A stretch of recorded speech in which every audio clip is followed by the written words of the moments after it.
Panda, max అనే కోతి మంచి స్నేహితులుగా జీవించేవి. అవి రోజూ కలిసి ఆడుకుంటూ, నవ్వుతూ అడవిలో తిరిగేవి. పండు నెమ్మదిగా నడుస్తుంటే మ్యాక్స్ చెట్లపై గెంతుతూ ఉండేది. ఆకలి వేసినప్పుడు మ్యాక్స్ చెట్లపై నుండి పండ్లు కోసి పండుకు విసిరేది. ఇద్దరూ కలిసి కబుర్లు చెప్పుకుంటూ పండ్లు తినేవాళ్ళు. ఒకరోజు ఎండాకాలం రావడంతో అడవిలోని జలపాతాల దగ్గరకు వెళ్లాలని నిర్ణయించుకున్నారు. అక్కడ చల్లటి నీటిలో ఆడుకుంటూ, ఈత కొడుతూ తమ వేడిని తగ్గించుకున్నారు. పండు తెచ్చిన పండ్లను ఇద్దరూ కలిసి తింటూ సరదాగా గడిపారు. సాయంత్రం ఇంటికి తిరిగి వస్తుంటే పండు మ్యాక్స్ కు ధన్యవాదాలు చెప్పింది. దానికి మ్యాక్స్, మనం స్నేహితులం కదా, ఇందులో ధన్యవాదాలు ఏముంది అని చెప్పింది. ఈ యాత్ర చాలా బాగుంది, మళ్ళీ ఇంకొక యాత్రకు వెళ్దాం అని మ్యాక్స్ అనగానే పండు సంతోషంగా తలూపింది. ఒక దట్టమైన అడవిలో పండు అనే పాండా, మ్యాక్స్ అనే కోతి మంచి స్నేహితులుగా జీవించేవి. అవి రోజూ కలిసి ఆడుకుంటూ, నవ్వుతూ అడవిలో తిరిగేవి.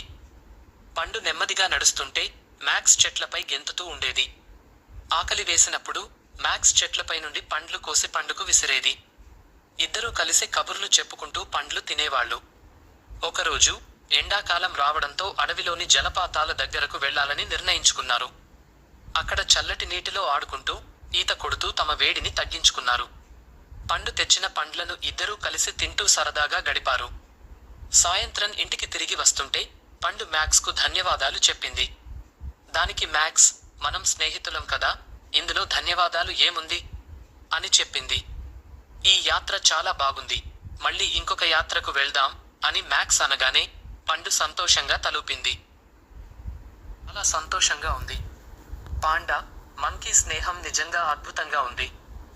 వాళ్ళిద్దరూ కలిసి అడవిలో తిరుగుతూ, ఆడుకుంటూ, పండ్లు తింటూ, జలపాతాల దగ్గర సరదాగా గడపడం చాలా అందంగా ఉంది. వాళ్ళ స్నేహం మనందరికీ ఒక మంచి ఉదాహరణ. చాలా సంతోషంగా ఉంది. పాండా, మంకీ స్నేహం నిజంగా అద్భుతంగా ఉంది. వాళ్ళిద్దరూ కలిసి అడవిలో తిరుగుతూ, ఆడుకుంటూ, పండ్లు తింటూ, జలపాతాల దగ్గర సరదాగా గడపడం చాలా అందంగా ఉంది. వాళ్ళ స్నేహం మనందరికీ ఒక మంచి ఉదాహరణ. మీకు నచ్చినట్టయితే సబ్స్క్రైబ్ చేయండి.